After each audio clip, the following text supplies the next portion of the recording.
Puji nama Tuhan, Bapak Ibu Saudara yang dikasihi Tuhan, Jemaat GPDI Elsyadai.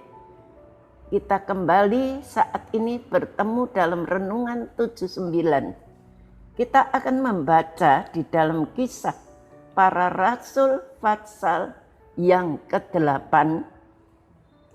Itu kalau kita baca mulai ayat 4, itu temanya Filipus di Samaria. Saya akan membaca ayat yang ke-5. Dan Filipus pergi ke suatu kota di Samaria dan memberitakan Mesias kepada orang-orang di situ. Filipus memberitakan orang-orang yang ada di Samaria, memberitakan firman Tuhan. Saya beri tema Filipus menjangkau jiwa di Samaria. Kehidupan orang percaya itu harus berbeda dengan orang-orang yang ada di luar Tuhan. Jadi anak-anak Tuhan itu harus hidup berbeda supaya dunia boleh mengerti bahwa kita adalah anak-anak Tuhan yang sudah dikuduskan, yang sudah diselamatkan. Di dalam Roma 12 ayat yang kedua dikatakan demikian.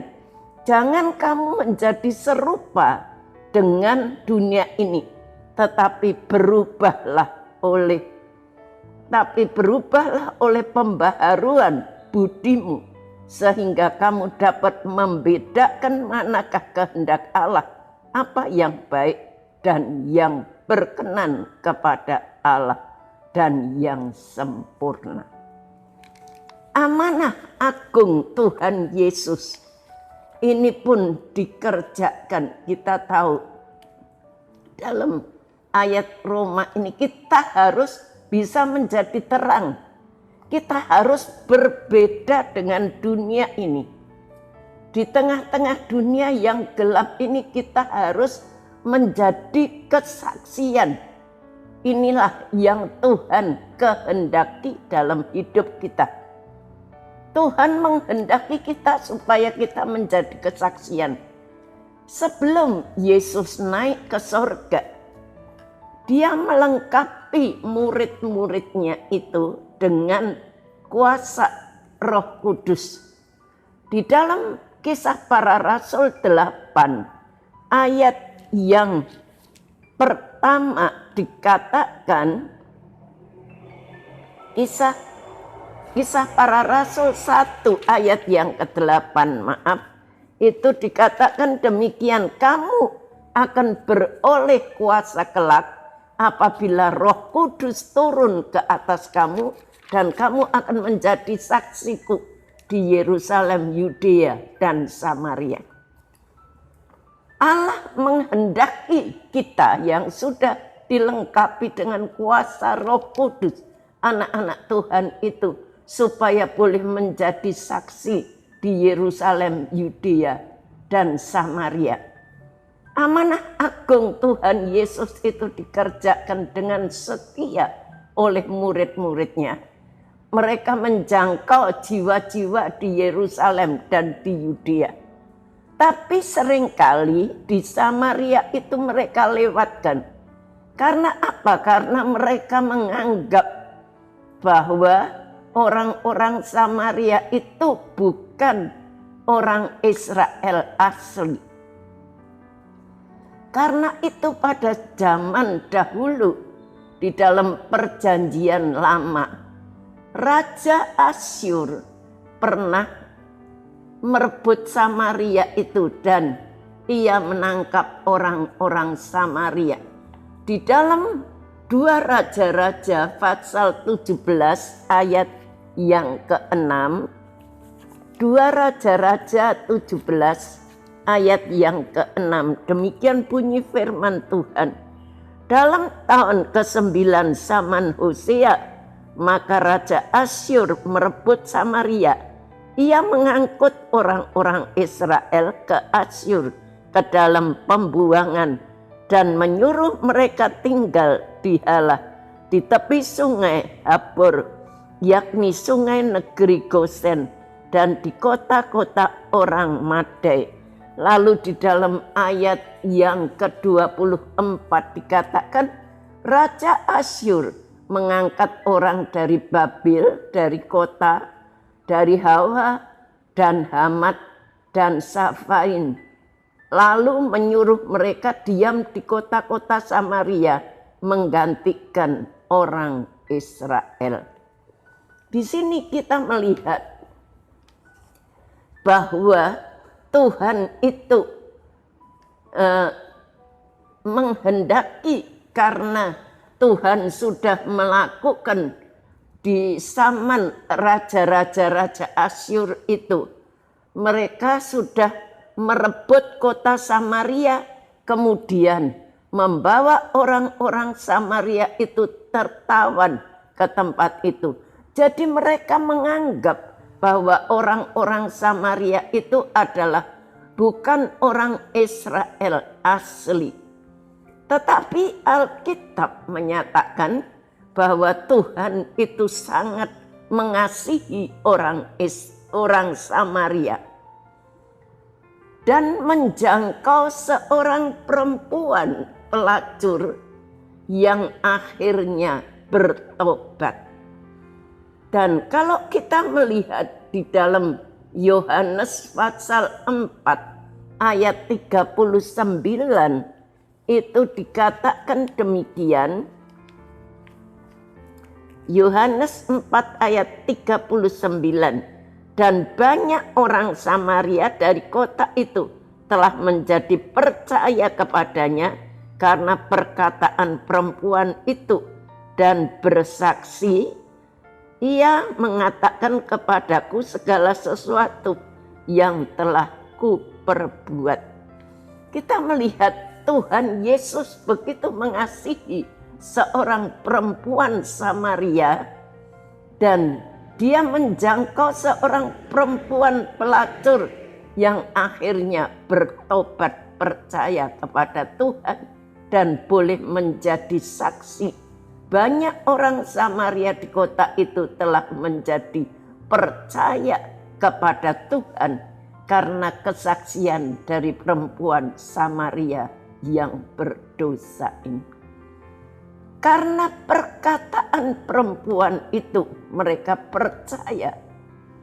Juga Tuhan Yesus memberikan contoh tentang orang Samaria yang baik hati dan penuh kasih di dalam Injil Lukas pasal 10 ayat 25 sampai 37 itu dikatakan tentang seorang Samaria yang baik hati. Ada seorang yang turun dari Yerusalem ke Yeriko dan dia dirampok kemudian luka parah. Tetapi datanglah seorang Samaria yang baik hati. Dia datang untuk menyelamatkan, untuk membawa orang yang dilukai ini ke dalam pengobatan, ke rumah sakit untuk dibebati semua luka-lukanya. Kita melihat Tuhan itu begitu mengasihi juga orang-orang Samaria, bahkan perempuan Samaria yang berdosa sekalipun Tuhan itu menilik dan mengasihi mereka. Filipus pun mengerjakan tugas pelayanan dengan baik. Apa yang Tuhan kehendaki dia lakukan dengan baik. Bahkan ia mampu menerobos kota Samaria dan memenangkan jiwa di sana. Salah satunya adalah menjangkau seorang kepala bendahara Sri Kandake, Ratu Ethiopia. Itu yang dikerjakan oleh Filipus. Filipus bukan hanya pelayan meja, tapi juga seorang pemberita Injil yang berani bahkan kita melihat keempat anak perempuan daripada Filipus itu dipenuhi dengan Roh Kudus. Di dalam Kisah 21 ayat 9 dikatakan demikian, Filipus mempunyai 4 anak dara yang beroleh karunia untuk bernubuat. Kita melihat Filipus itu begitu setia melakukan pelayanan, menjangkau jiwa-jiwa di Samaria yang dianggap mereka tidak layak. Tetapi Tuhan melayakkan mereka, Tuhan menyelamatkan orang-orang Samaria. Filipus pun dia berusaha untuk bisa menjangkau jiwa-jiwa di Samaria. Karena kesetiaan daripada Filipus ini, maka Tuhan memberkati Filipus sehingga anak-anak perempuan Filipus itu yang ada di Samaria memperoleh kepenuhan Roh Kudus. Diberkati oleh Tuhan, mendapatkan anugerah yang luar biasa. Mereka mendapat karunia untuk bernubuat. Itu adalah opah dari kesetiaan Filipus. Dalam Kisah 8 tadi kita sudah mengetahui Filipus ini bisa menjadi berkat untuk menjangkau jiwa-jiwa di Samaria. Begitu juga biarlah kita sebagai orang-orang percaya, kita menjangkau jiwa-jiwa bukan hanya keluarga kita sendiri. Dari Yerusalem, Yudea, sampai Samaria, bahkan sampai ke ujung bumi. Inilah yang dikehendaki oleh Tuhan. Mari kita berdoa. Terima kasih Tuhan buat firman-Mu yang mengajar kepada kami untuk senantiasa taat melakukan firman-Mu. Kami boleh menjangkau jiwa-jiwa yang tersesat, bukan hanya keluarga kami, tetapi dari Yerusalem, Yudea, sampai Samaria, bahkan sampai ke ujung bumi sekalipun. Tuhan, biarlah kami boleh menjadi berkat untuk hormat kemuliaan nama-Mu. Kuduskan kehidupan kami Tuhan, layakkan kami di hadapan-Mu. Sempurnakan firman-Mu. Kami bersyukur Tuhan, berkati seluruh jemaat GPDI El Shaddai dalam usaha pekerjaan mereka, dalam kesehatan mereka. Engkau memberkati, menjamin. Terima kasih Tuhan, terima kasih Tuhan Yesus Kristus.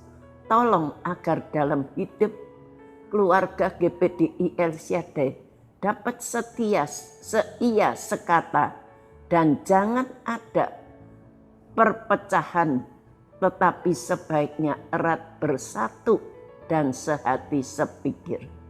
Terima kasih Tuhan, biarlah ini boleh menjadi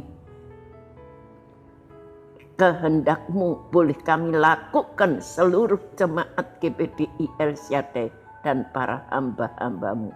Dalam nama Tuhan Yesus Kristus kami sudah berdoa. Amin.